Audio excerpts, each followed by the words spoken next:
Okay, hello and or re-hello to everyone out there. We had a uniquely African problem with Eskom. It's all forgiven. I understand the situation. So, just Yasmin, welcome back. Thank you so much, and apologies for the delay. No, you don't have to make an apology for Eskom. So, before the gracious government decided to cut you off, I wanted to ask you, could you give us, for those who haven't heard our last conversation, or have been living under a rock for the last few years, what is the situation in Mozambique? To understand the situation in Mozambique where we are today, Hugo and I mentioned to you the endless gravel road where we are currently, but we'll get back to that at a later point. We need to go back to the forgotten Cabo Delgado, the insurgency mainly within the Cabo Delgado province, although we have seen two intentional shifts by the insurgents down more to the central areas of Nampula and Ancoabe, which is located south of Cabo Delgado. We need to understand that it's an area rich in minerals, an area vast in resources, be it timber, be it wildlife, an area that has been neglected for several decades. And here I'm going back to the issue of governance. In Cabo Delgado, the opportunity for development sadly missed, local population in frustration towards government. And hence the concept forgotten Cabo Delgado, as if the north of Mozambique has merely been neglected. Concurrently to that, it is an area that has seen well established organized crime syndicates. If I mention the word drug syndicates, well known, we have about 7 of them operating. They've pushed now more to central Mozambique, but an area of Cabo Delgado being used as basically a launching pad for the drug trade, illegal uh, uh, wildlife trade, illegal timber trade, and then, of course, needless to say, the accusations being made as against officials in Maputo benefiting from these organized crime syndicates. And concurrently to that, to complicate the matter a bit further, we have seen the rise of radical Islam in Cabo Delgado starting in the mid, I would say 2005, 2006, where we picked it up, where there were tensions between communities, the interpretation thereof. And then we have seen from 2010 onwards the extremist voice, though not linked to an international terror group. I need to accentuate that, but a far more um, a frustration amongst the youth in which the extremist voice provide a voice of discontent that resulted in tensions. Hence came 2017. We have seen all these streams intersecting, and it was specifically the intersection of all these grievances amongst the youth that gave way to an insurgency that has now we are now seeing in its 5th year and still no end in sight. Following 2017, another prominent role player joined the club, and that is the LNG sector. Uh, I mean, it's one of the biggest investments that one ever in the history of Africa. But the manner in which the initial LNG companies engaged the communities, took land away in the name of development, and merely run at a full speed, provided additional fuel to fire. And hence the accusations today that the LNG sector presents one of the biggest frustration to the local communities. The context is important if one looks at the level of education, level of skills, and primarily people from the south being taken up into Palma, Afungi, the LNG site itself. And these factors have created such a mixed bowl of grievances.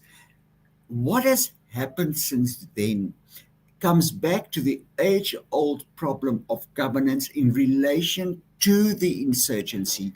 We have seen government denial initially that the tensions between the Muslim communities were primarily inter-community issues, got nothing to do with them in terms of intervention. We have seen come 2017 onwards the initial denial by government that there is a problem. We have seen the persistent denial in terms of the local roots of the conflict. But came 2019, the black swan hit the front window full force on, and that is the Islamic State. I must admit to you, Hugo, when the Islamic State released its first claim to credit, 2019, I was sitting here working, looking at this, thinking, Islamic State, you're pushing your luck here. There's no way. We're sitting in 2022 with over 1,060 claims to credit. We're sitting with several photo reports and videos. But what has happened is the international has met the local has met the international. And that has become a type of voice to the insurgents in terms of presenting their grievances directly targeting the government of Mozambique. And this is important. Where we are standing today, it is as if the Islamic State has become the official voice of the insurgents. Keep in mind, the insurgents have not relied on social media, have not relied on any claims to credit beyond the Islamic State. There were a few Swahili channels, but very limited in terms of propagating, communicating.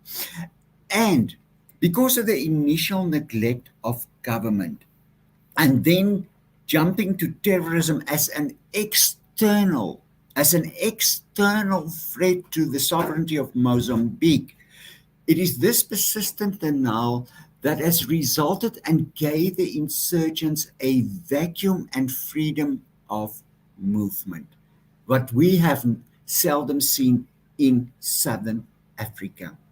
Okay, so And you're this, saying just to understand the problem there, you're saying that the government is framing the insurgency as if it's almost a foreign invader or a foreign source, but it does not want to recognize it's a local homegrown problem. and I think that is central to the problem. There has been admissions during the last 18 months by government officials that they cannot deny the local grievances of the youth. But when it comes to the primary root or the driving force behind the insurgents, the Islamic State has become a convenient backdoor of redirecting what the insurgency is all about. And that is a concern. Coupled to that, the security forces' inability and their weaknesses in dealing with this insurgents and winning the trust of the local communities is just driving a wedge between the government and the community that they so need in fighting the insurgency. And this, as you have noted, provides an oxygen to the insurgents of new recruits, of So expressing. the recruits, assuming they're obviously young kids that are being indoctrinated, is obviously the case of Yes, insurgencies. that's what I'm talking about. Yeah. But I want to get to the nature of the Islamic State here. It might, at least to my ears when I first heard it, it sounded to me quite far-fetched that the Islamic State, which was associated with Syria and Iraq, would find a home ground in Mozambique. Is it even the same Islamic State, or are we talking the same language here? Like, how did that happen? Yes, we're talking the same language here. Let's not try to soften the situation up. You must keep in mind May 2022. The Islamic State Central recognized Mozambique as an official wilaya of, or call it affiliate of the Islamic State. Since then, we have seen in their claims to credit a drastic uptick. We have seen their messages, although completely not reflecting of the local reality in terms of faith and religion, claiming that Christians are being killed. We have seen the video saying, Sadek, you dare not stay here. We're going to target you, Mozambique government. We're coming for you. We have seen yesterday a pamphlet, which I still need to verify, saying to Mozambique, we will stay in this villa, like it or not. So the Islamic State has followed the traditional expansion strategy that we have seen since the fall of the caliphate, of sending or putting out its initial feelings towards the insurgents. And since then, we have seen a sophistication in communication and propaganda to the extent of releasing claims to credit within literally 24 hours following the incident with accurate detail. Does that mean we sit with an Islamic State threat at hand in the region? Without a shadow of doubt. Does that mean that the insurgency must now be seen as an official Islamist jihad in Cabo Delgado that has been completely hijacked? I do think that or some of the insurgents, some of the youth, if one has can engage, then will have little understanding of what the Islamic State is all about. But that is not the issue here. It is the manner in which the insurgency is projected in Cabo Delgado and in the region. It is a typical playbook by the Islamic State we are seeing unfolding in Cabo Delgado. So I want to get to the nature of the Islamic State, because I'm not even sure I totally understand it. I mean, when we think of a state actor, we would think of, say, the Russians or the Americans or whoever intervenes, and they sort of sending active propaganda. But is that even the case here? I mean, the way you're describing it sounds to me like the propaganda is becoming self-propagating. The propaganda is becoming self-propagating, and the question for me and the concern for me is, why is this situation prevailing, allowing that? Because who understands the Islamic State and the Islamic State Central at this point in time? With the leaders being killed in Syria, left, right, and center, sometimes I get confused in terms of now where do we stand with the actual leadership? But keep in mind, and this, for me, I think is the key, and I could be oversimplifying, I apologize if I do, but look at Africa in total and how the Islamic State has shifted its focus in terms of seeking a popular voice to its audience, that it's not defeated, and see how they have reorganized themselves in terms of affiliates and allowing affiliates to direct the tempo, to direct and access weapons, and even to a greater extent financing. That is a matter we can discuss when it comes to Cabo Delgado, a lot of myths surrounding that, but it is allowing the insurgency to continue and over time embed this extremist international terror narrative that becomes part of the social fabric and the social environment in which the people finds himself. Time is the greatest ally. And if I look at what's happening in Cabo Delgado, we are giving it to them on a day-to-day basis. Okay, that clears a few things up. I want to ask you about the evolving humanitarian crisis. I mean, I was reading a report today, I think it was in Deutsche Welle, that said something like 1 million people have been displaced. I mean, is that number even accurate? And then, what is the nature of the humanitarian crisis that's unfolding with this, unfolding in North Mozambique? Okay, Hugo, good question, and this is that is an additional complexity that intersects with the security complexity.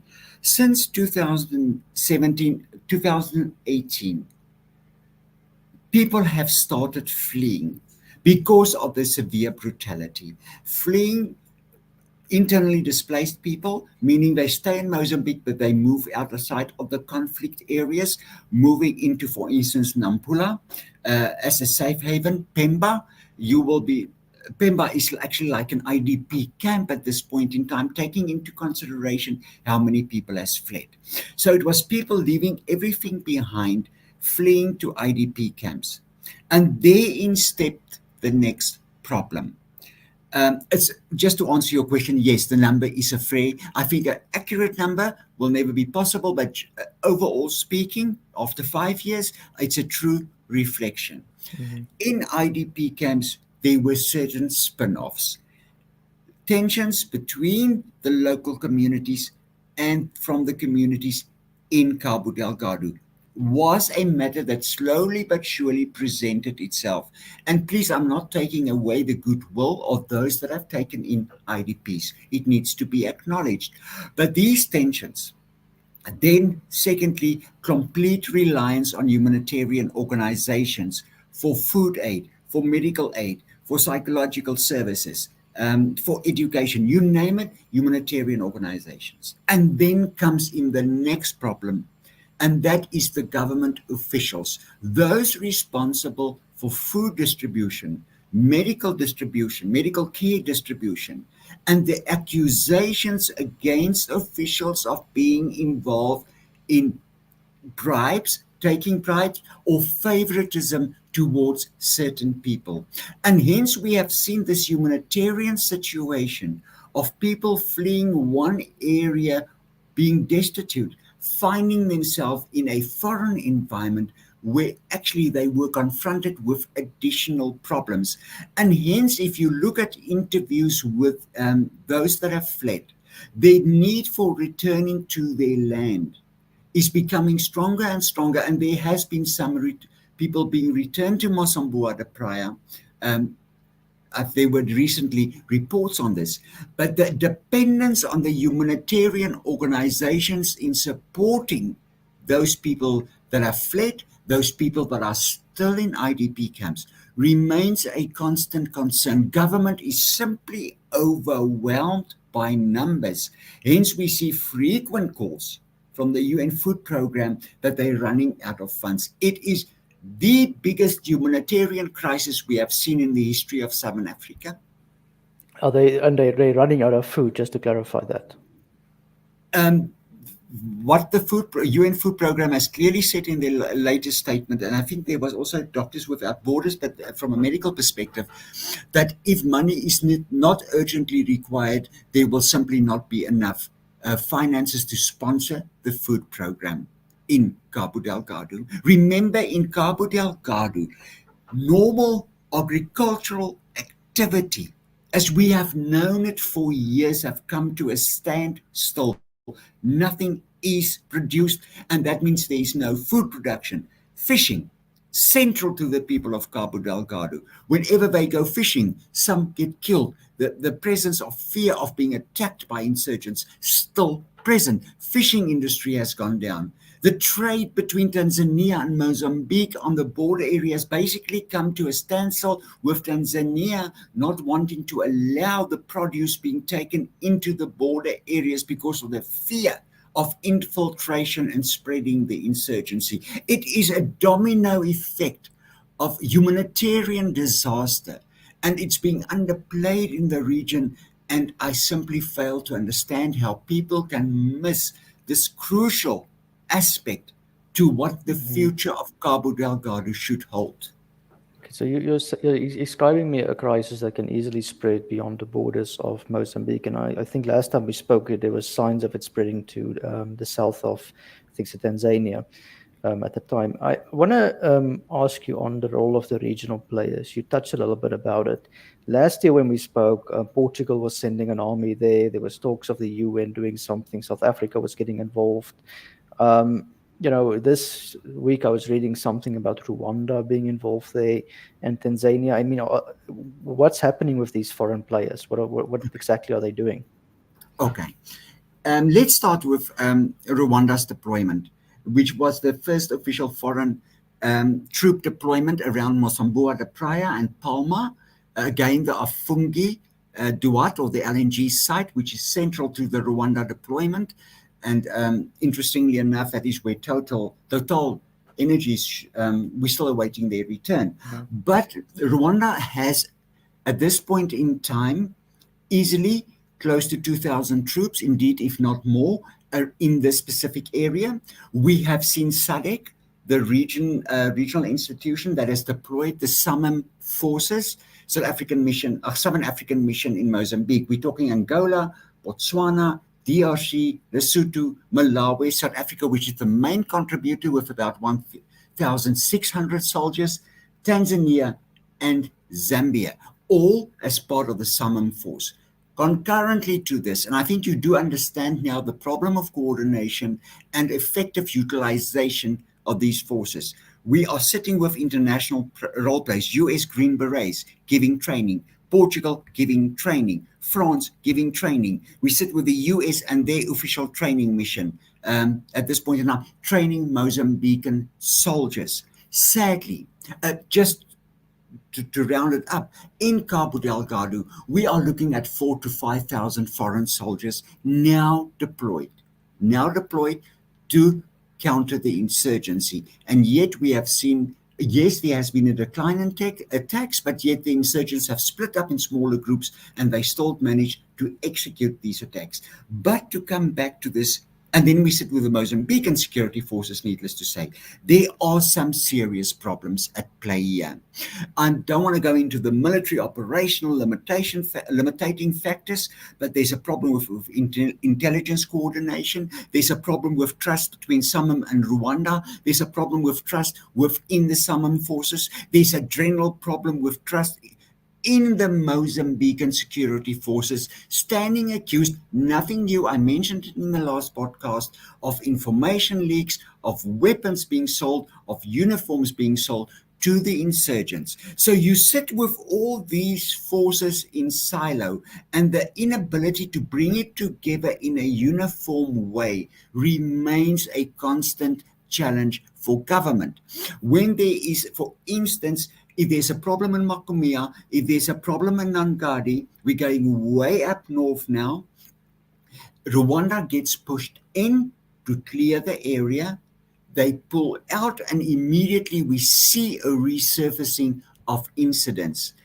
Rwanda, for all the reasons they are in Cabo Delgado, which we are not discussing, had, compared to the other forces, the most significant success. But what is interesting, Hugo, their greatest success was in winning the trust of the local communities, whereas Summum and the Mozambican security forces are not being trusted. Summum primarily for responding reactively, for not protecting the communities in a proactive way, and hence communities question the reason for their presence in Cabo Delgado.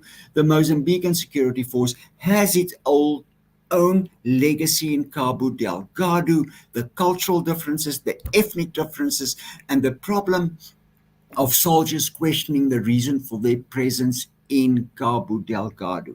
And so we have a focus on the military, but sadly a militarization of Cabo Delgado, because added to this, we are sitting with self-defense, let's call them self-defense groups, supported by government to protect these communities, being armed. So the militarization in Cabo Delgado is running at full speed. I'm just asking, but when are we going to see the impact of sustained stability? We have not seen it.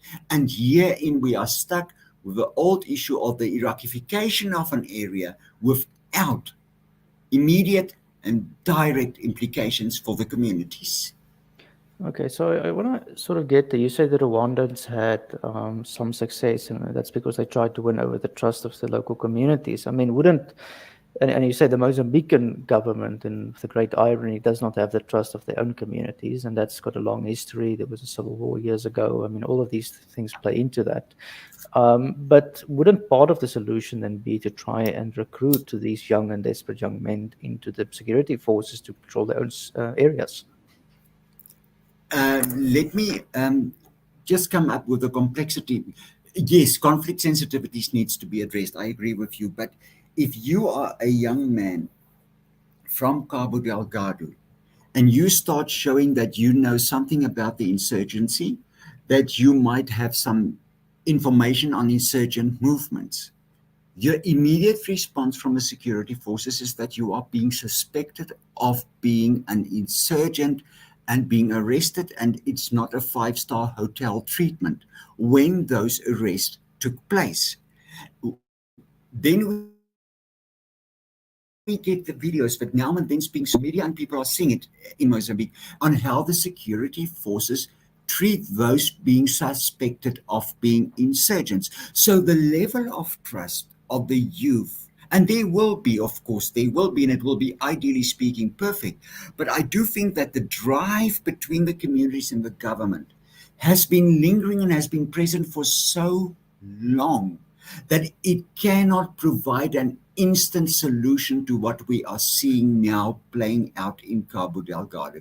It is going to create, there is simply too much mistrust, too many questions about the conduct of the Mozambican soldiers. I watched a video about 3 4 months back about fishermen, and I can't in the Palma area, and I will stand to be corrected, where they were fishing and where they said, but we do not understand. The Rwandas protect us. The Mozambique forces see us and immediately start interrogate us and make it extremely difficult for ourselves. Our own forces are targeting us as possible insurgents. And although it's just one interview, it's a reflection of how the communities view the Mozambican security forces.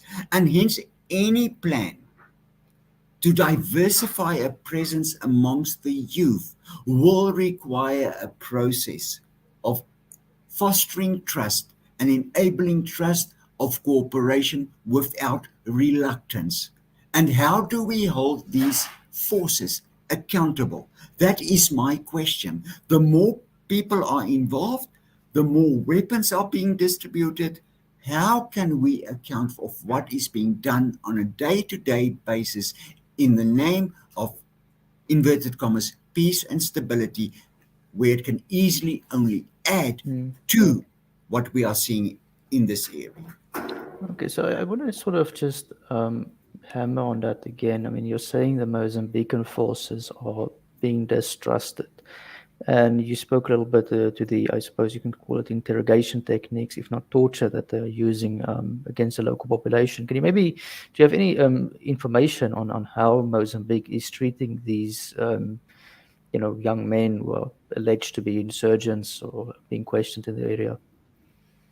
I'm going to answer your question by making use of one practical reality we are sitting with at this point in time. And again, it boils down to the lack of transparency. You are seeing frequent reports of people being suspected of supporting the insurgents, of recruiting the insurgents, of financing the insurgents. Yet, we have to see the equal number in concluding transparent, some sort of legal process in which we can say and can conclude that they are actually supporting or not supporting. I think most of these things are based on suspicion, um, revenge information, targeted information. But linked to that, to answer your question more specifically, do yourself a favor. No, I do not have direct evidential hardcore facts that speaks to the torture of these suspects when we are talking about a prison environment. I just know the prisons are overflowing as we sit here, not only related to the insurgency. But do yourself a favor. Go and look at the battlefield reality in terms of where these insurgents are captured and see how they are being treated. Yes, it's in the fog of war. Yes, one has to be careful. There's emotions running high. But at the end of the day, if that is a reflection of how the security forces engage so-called insurgents, I can just ask myself the question, what is happening in a prison environment and the absence of a due legal process, as I've explained to you? But I mean, wouldn't it be the role of, say, the United Nations or SADC or anyone who's concerned with human rights and has got some authority to ask for inspections and to say we need to go and find out what's happening? Human rights, and I know, again, I think Amnesty International as well has done one or two reports.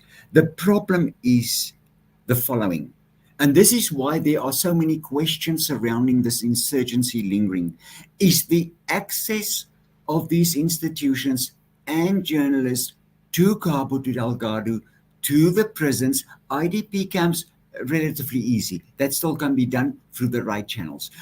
But in terms of the prisons and the hardcore realities on the battlefield in Cabo Delgado remains a challenge, and government is closing the door. And I go back to what I've said to you previously, is this is where I think SADC can play a far more broader role and have a far more broader scope, is by using diplomatic pressure on the Maputo government in terms of the conduct of security forces, not only security forces, but in terms of assisting the local communities on what they are being confronted with. I just ask myself the one question, and I'm going to be frank: does that serve regional political interest at play at this point in time in the region? I have serious reservations. Okay, so I mean, but that is, I mean, it has to be part of the solution. I mean, I don't think anyone is arguing that Mozambique shouldn't be fighting an insurgency, shouldn't be policing the area. It's a difficult situation, we understand. But simultaneously, if the Mozambican government's response is going to be lack of transparency and the allegations of torture, and assuming they're true, I mean, you can see how the insurgency will never be defeated. I mean, it's not a very complicated situation, really. No, it's not. And hence we are seeing, and I don't want to fall into conspiracy theories, and hence there are consistent references to what is the reluctance of the Mozambican government in dealing with these matters as you have just listed them. If I may add to this, let's look at the current situation. Government is focusing on a normalization narrative. There is far greater stability. There is far greater control. If we talk Mosambua, the Praia of Fungi, Palma, yes, but how many soldiers have it taken? And insurgents have in any way withdrawn mostly from these areas and are executing small cells attacks on the periphery of these areas. But then the questions start coming back. But why is Maputo doing this? And that leads to massive speculation, which I don't want to entertain, because I mean, it becomes Yeah. extremely concerning. Yeah, that's fair, and we should not be based anything on speculations. I want to ask you also on the weapons being used. Last time when you spoke to me, you said that the weapons were basically from smuggling, from the drug trade, some legacy of the fishing trade over there. Is that still the case, or are foreign actors also selling weapons to the insurgents this time around? Okay. I want to make I think there is one clarity that we need to put on the table. You go in terms of your podcast and for your listeners, is that there is no official link between the organized crime syndicates and the insurgents. Okay. Let's just be clear on that one. It is entrenched organized crime syndicates that have, for years prior to the insurgency, made massive amounts of money out with the environment allowing such conduct, organized crime syndicate conduct. We have seen with the drug trade where they have actually pushed down further south away from the insurgency. And it comes now back to your question. These cells we are seeing operating in God knows how many cells there are there after they've split up, but they have their focus areas, are primarily self-reliant. That means they need to get their own weapons, they need to get their own financing, that means they need to get their own food supplies in terms of the execution of their attacks. That remains an overwhelming standing reality within the insurgency. And I take you back to my previous comment in terms of weapons being seized, weapons being taken, and weapons most likely being purchased. The question of an influx of weapons from, for instance, Southern Africa, I cannot say to you now as I sit here, I have hardcore evidence that person A, B, and C are actually smuggling weapons into Cabo Delgado with the purpose of arming the insurgency. But what is a matter of fact is that there are and there has been organized crime lines in terms of weapon smuggling running throughout the region, and that those supply lines can provide an opportunity for smuggling in weapons. Yes, but if one looks at the weapons being taken and the weapons being seized by the security forces, by Rwanda, it becomes quite obvious that these weapons are known and has been linked to Cabo Delgado for some time. It is not that we have seen an influx of weapons completely unfamiliar to that specific environment. Is it taking place? Most likely. Is it significant? I guess for certain insurgents it will be. But overall speaking, it remains a self-feeding cycle in Cabo Delgado. Okay. Last time when I spoke on this point, one person asked me afterwards, to what extent is this conflict a legacy of the civil war that took place years ago between Renamo and Frelimo? Look, Renamo and Frelimo, and in terms of its own dynamics, but what we cannot ignore, and I think one should not discard this, even ethnicity, although ethnicity is a matter that one needs to engage very deeply, not to get to generalized conclusions. But if one looks at what is happening, what has happened with Renamo and where they find themselves, a demilitarization program, but Mosambua de Praia has always been seen as a Renamo stronghold. If one takes at elections held in the past and the accusation made against government of actually swinging the election votes, you know these accusations that have been swinging.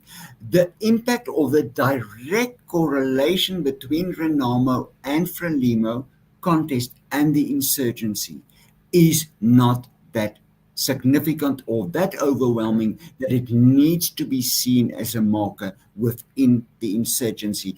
I think we need to understand the driving forces for the insurgency beyond the Renamo Frelimo framework. At a political level, there will be tensions, there will be differences of how interventions should take place, but that it is a marker for a driving force that has resulted or is feeding the insurgency, I have no evidence thereof, and hence I cannot agree with those that's propagating that point of view. Okay, that's a very important point to make over here because a lot of people have only two lessons from Mozambique, which is Renamo Frelimo. They don't know Yeah, anything that happened afterwards. I know. I want to get into the role of the gas pipeline. I mean, you touched on this earlier. I mean, Total. I think when I looked last year, it was something like $20 billion that was going to go into the region. It's not a small Mm, amount of money. We know Nord Stream 2, how politicized that was, the Arctic projects. I mean, wherever there's gas, Middle East, there's gas and oil. You know, wherever there's energy, there's politics, there's war. All these things follow it. How significant is this to as acting as a catalyst, if you will, for the issues? significant, significant. Um, if one looks at what's happening now, just as a side comment, and this is your field, you know it far better than I do. Exxon and ENI now going offshore, and the question being raised if Total Energies is going to do the same. Um, ENI, its first shipment has actually been done. We are seeing an enormous investment, like I've said earlier in the podcast, something that the Southern Africa has not seen before. But the problem comes in. Total at this point in time, force majeure, because they are working from within onshore in Cabo Yeah. Delgado. But at the end of the day, that the LNG sector from its start to where we are today has created expectations. The fact that, and this is a marker that I think seldom gets neglected, that when the Palmer attack happened, Total Energies refused DAG choppers to land and refuel to save more people, left its mark of mistrust. The LNG companies and So the just trust for clarity, DAG is this private Dyke, security company. Dyke Advisory Group that was used by the Mozambican police force to provide air support to its operations. Um, in the Yeah. insurgency, but that contract has been cancelled. But the LNG sector cannot function full steam ahead if there is no peace and stability.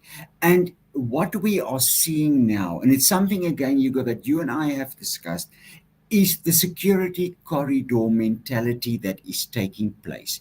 Let's secure the Afungi site, let's secure Mozambique the Praia, let's secure Palma and the ocean front, and by doing that, we can allow a certain extent of normality to take place. Your problem is cannot have a feudal state in that environment. The war will not stop the discontent and the mistrust towards the LNG sector and what it can deliver to the people of Cabo Delgado. There's already dissatisfaction in terms of past engagements, in terms of how they're being respected and treated.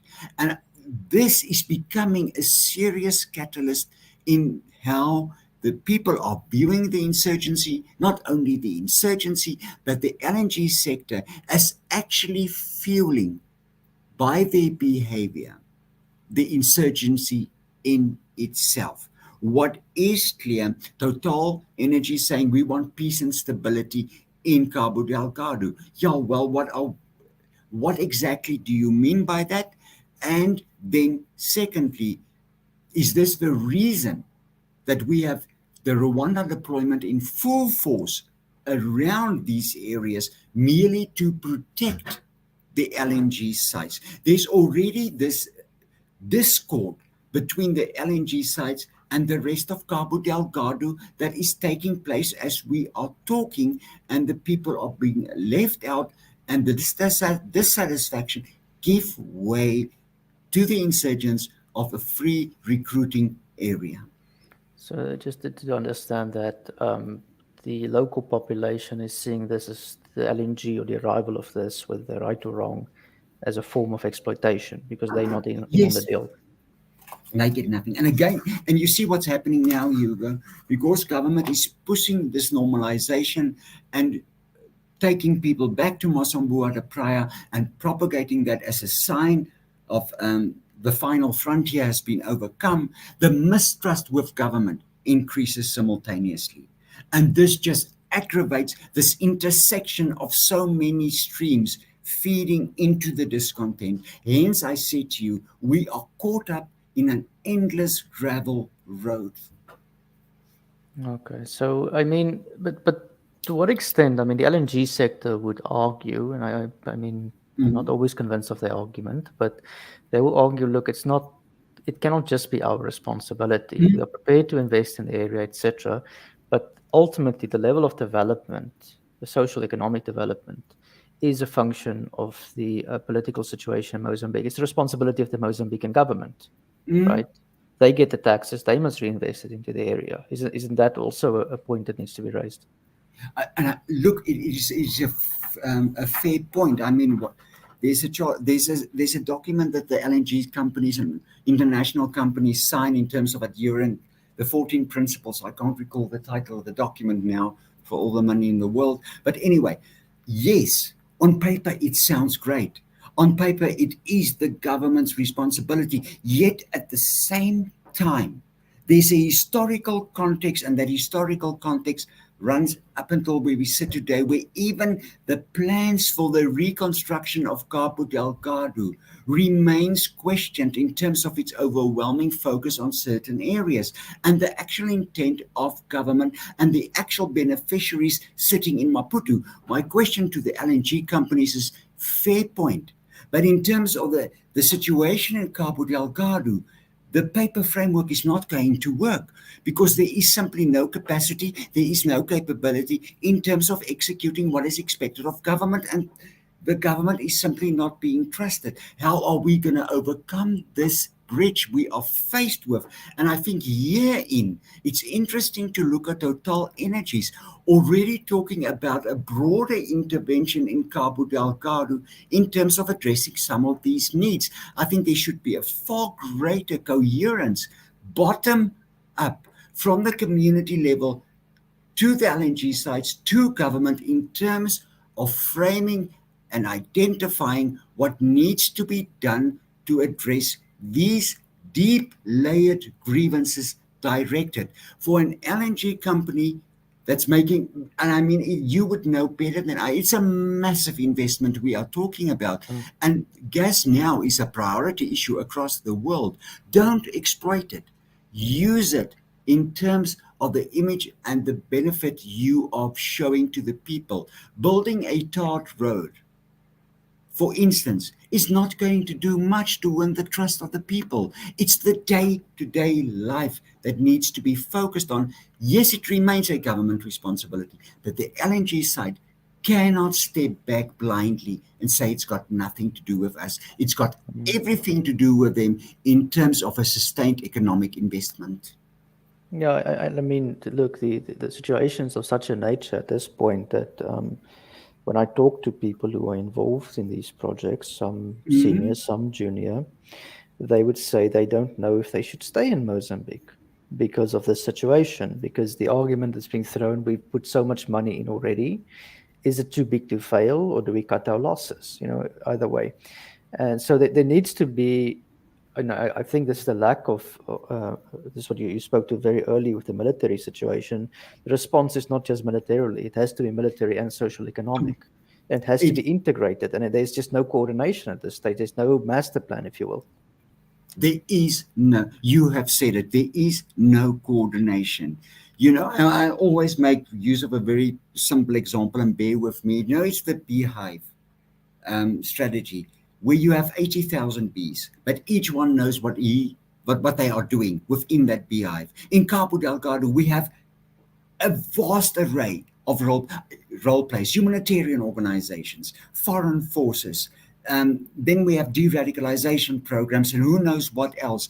And yet all these things are not being brought together. And hence I'm saying, to talk about the solution in Cabo Delgado, the national security strategy at play in Cabo Delgado needs to be redrafted and revisited as a matter of urgency. If you want to talk about dialogue with insurgents at this point in time, your timing is not right. It is not going to work, for the foundation is not in place. Endless gravel road, the foundation is not even cracking, for it's not being put in place to be able to crack. Okay, that's fair enough. So I mean, essentially, the way I would frame it is there needs to be some kind of Marshall Plan for the region of sorts. Otherwise, it's just going to be a failure. As you say, the military will withdraw, the insurgents will come, or the social-economic conditions will stay. Mm. Um, I want to add to what you've just said, because you've raised a very important point and something I've not touched upon. The region. This is not a Cabo Delgado problem. This is a regional problem in all its manifestation. I'm not talking about immediate directed violence spillover mirror imaging Cabo Delgado. The, the fact, and I think there's a persistent denial which I am struggling to understand, is that here we sit with an international terror group that has released now over 150 claims to credit. Anywhere in the rest of the world, I'm telling you, people would have gone immediately, emergency lights going on. Yet there is this, for me, this denial in the region of this reality of a terror group that has no respect for the borders or the sovereignty of states. And then I'm saying the insurgents and the threat projection in the region is intensifying day by day. I have even seen saying remarks, but since the Islamic State declared a Valya, there's been no intensification. I'm saying no, the opposite is true. We have seen direct communication. There must have been guidance and direction from somewhere in the Islamic State central in terms of their messaging, in terms of their frequency. It is now a regional threat that has to be dealt with. And I go back to your point, and I go back to what I said earlier. It comes back to governance. It comes back to the basic principles of human rights and transparency that is sadly being neglected in so many places in Southern Africa. Yeah, that's unfortunately very true. I want to ask you on John Kerry's recent statement that Africa should not exploit gas. I'm not sure if you saw that. I He's saw made that. Yeah, what is your view on that and how it relates to this area? A direct relation. I mean, there is no doubt how the importance of the LNG sites in Mozambique has gained prominence since the Ukraine war. I just find it interesting that he would say should not exploit the gas industry, and I'm thinking, but who's pointing finger here? But I'm not a U.S. political analyst, so I will refrain from comments. But what I do agree with, and it is sad to say these things, is the exploitation of the gas industry by international institutions. And yeah, I'm looking at institutions like the IMF and the World Bank, and we know their history in Cabo Delgado, but also by the political elite. For me, therein lies a valid statement being made by him that the exploitation to serve certain interests at the cost of the broader populace in Southern Africa is going to have dire implications, not only for the insurgency, but stability in a broader perspective. And hence, the question is repeatedly being asked, who is going to benefit from the LNG site in Mozambique? Who is going to benefit? Is the normalization narrative merely an attempt to force and push ahead with the gas industry, irrespective? The realities I've explained to you at play in Cabo Delgado that remains not addressed. And if that is going to be the case, the LNG sector is set to and will be seen as forming an alliance with these elitist interests to serve their own economic interest and to serve the economic interest and financial interest of those in power. And then the LNG investment in all its vastness will be meaningless to the insurgency and to the people of Cabo Delgado. And I'm sorry to say, Hugo, even then, we can sit here in 10 years' time and again talk about the insurgency in Cabo Delgado. Yeah, so you're essentially saying it's going to turn into the Middle East, into Iraq, or it's going to turn into Angola, for that matter, where the oil revenue of the country benefits a selected few, of the population. And that's kind of what needs to be avoided here. But for that to happen, there needs to be a mind shift that, I mean, this cannot just be a feudal solution. I think we come back to the same point that the development money or the profits, however you look at it, has to go to the local communities in order to Exactly. uplift them from poverty. And you know what? To put it in a broader context, and again, it's a harsh reality of maybe the world order we live in, but I don't accept it.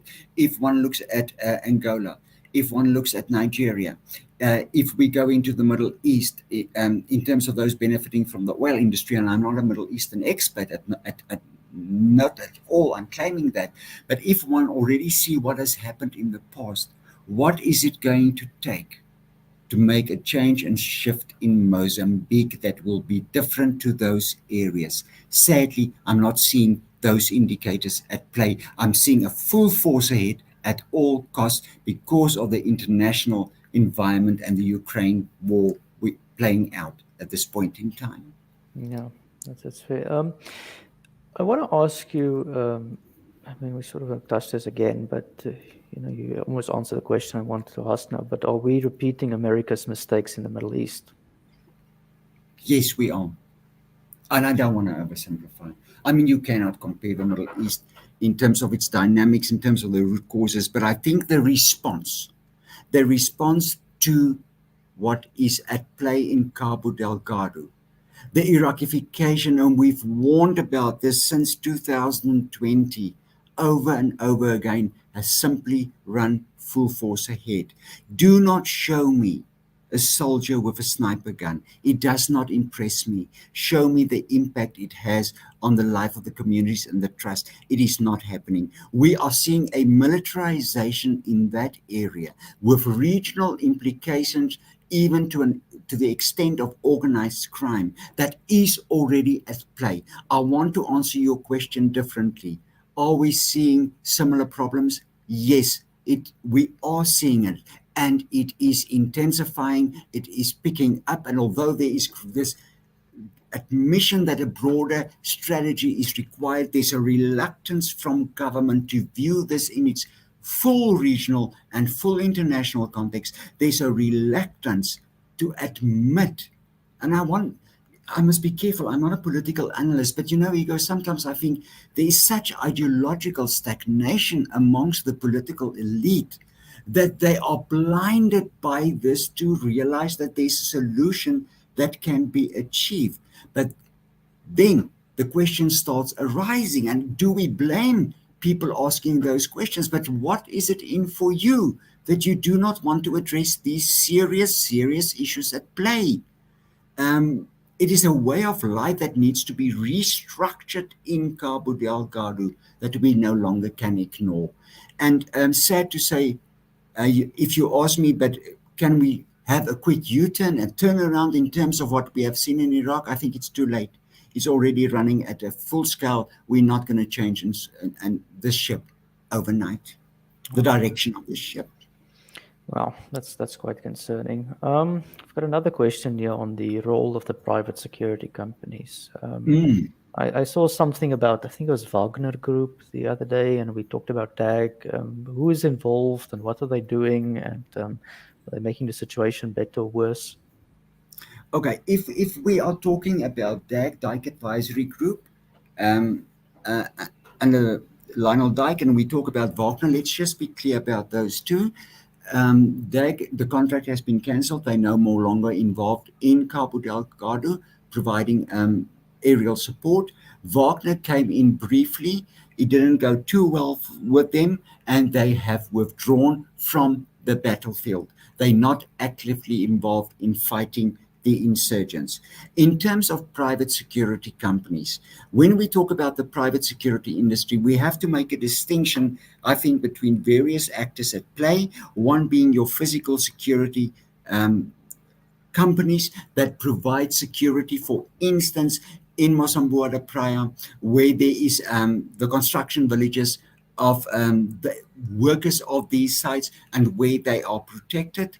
And then we are talking, that is your first type of security actor. They're not directly involved in fighting the insurgents, but that they are involved in the collection of information to certain clients is an undeniable reality. And I've seen some of these reports. And then we have your think tanks, that's your third group, your think tanks that is looking at Cabo Delgado, sending in people, doing their research, but not as much involved in the actual day-to-day activities and monitoring what is happening in Cabo Delgado. Then we have private security companies providing a type of intelligence service to even government institutions involved in Cabo Delgado that needs proactive warning on certain activities. But then there's always a reliance back to the Mozambican security forces in executing their mandate. So there is a myriad of private security actors involved, but not directly involved in fighting the insurgents itself.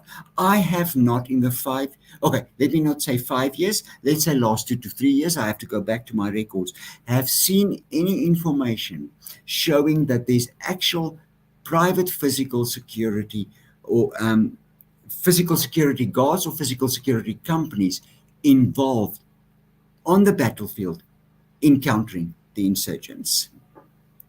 Okay, that's important to note because there's been accusations, and it's glad it's been cleared up.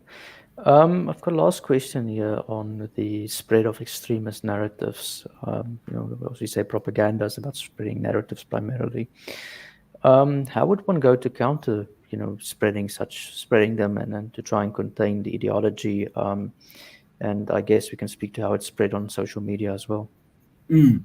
I think social media and Cabo Delgado has its own context, but I think what is important, and we're going back to what we've said before, countering the extremist narrative by cutting off internet or by cutting off communication networks will have limited impact. It will not have a sustained impact. The contact between the insurgents, and this is a question I have, and it's not for me to answer, it's an intelligence-related activity.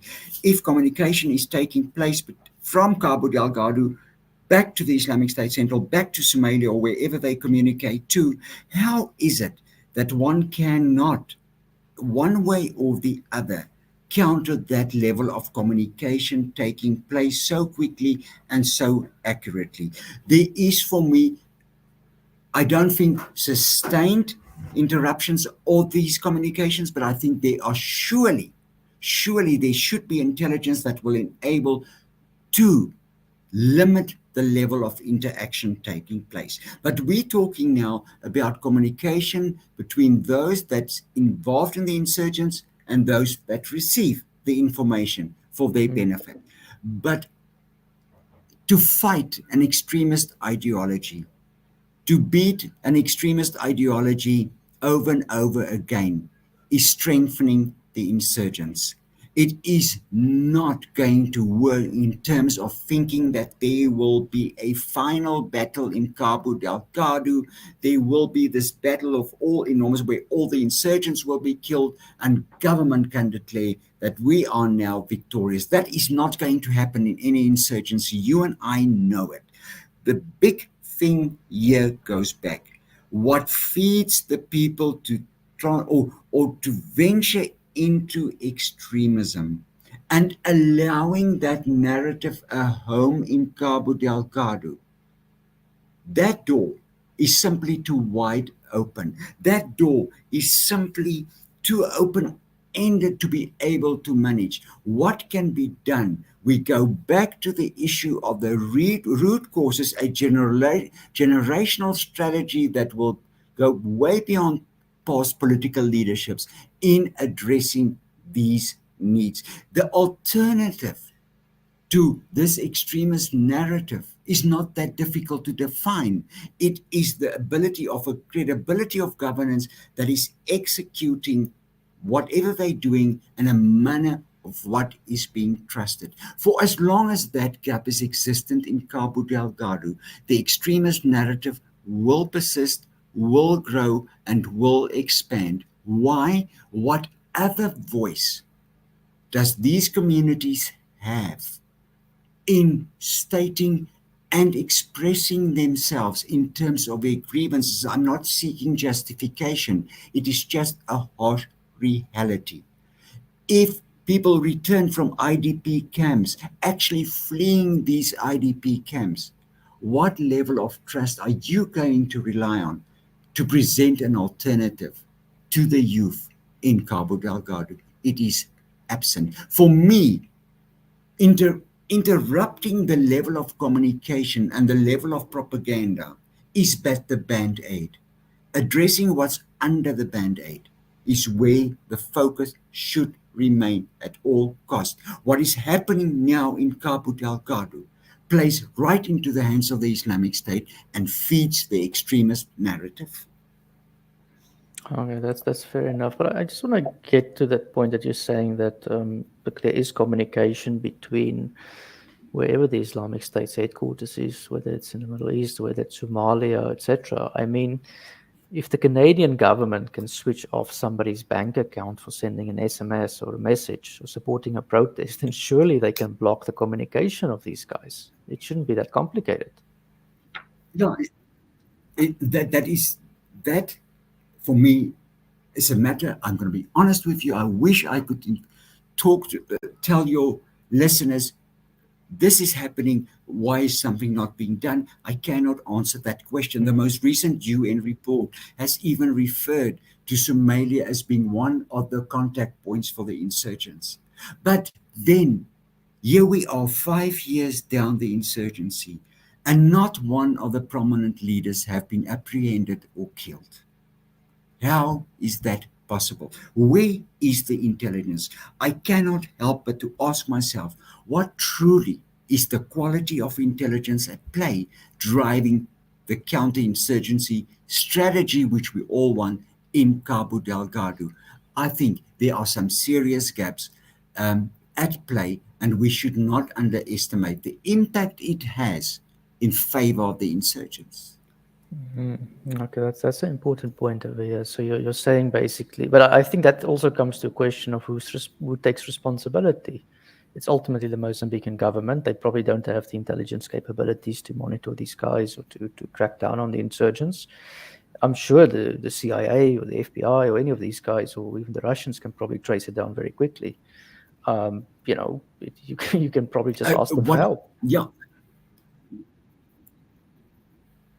and according to my understanding, I can't say that I'm saying this as we sit here today, but there is interception support being provided by foreign actors to the Mozambican government. My question comes back: if that is indeed the case, why do we not see this playing out in the extent and level of communication with, for instance, if Somalia is the primary recipient, the Islamic State in Somalia, why is it that it remains so constant?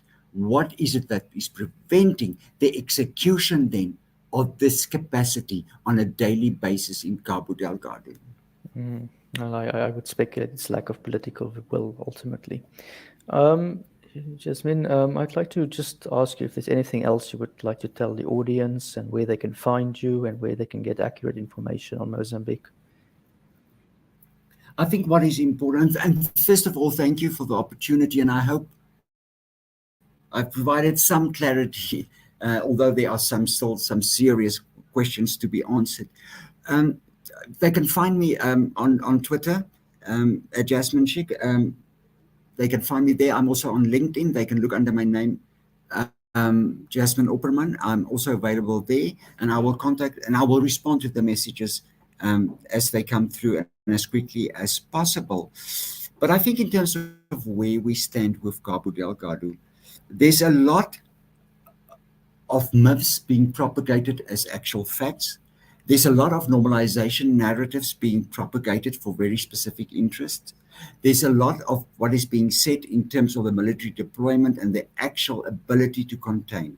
But the overall reality in Cabo Delgado is the solution you refer to that lies within Maputo and the ability to coordinate these. And even if we do succeed in achieving that within the next 24 hours, addressing the problems in Cabo Delgado will not go away. There is no more overnight solution to this problem. It is a matter of generational strategy that needs to be addressed, accompanied by addressing the conflict sensitivities we are seeing on a daily basis. Cabo Delgado, sad to say, I've been tracking now for much longer than 5 years. But what we are seeing today most likely is still going to be present in the next 5 years. And that is the question that needs to be answered. What can be done in terms of the political environment to execute that strategy you and I and so many other people have raised for the benefit of the people of Cabo Delgado? For now, sadly, I am convinced, my analysis tells me that the one scenario I have on the table is we're not only stuck with an endless gravel road, we're stuck with an endless gravel road filled with potholes. And hence, the situation for now as we sit here will simply linger on. Okay, well, thank you for getting the message out there, and I hope that people reflect and act accordingly. Thank you very much. Thank you for the opportunity and thank you to your listening.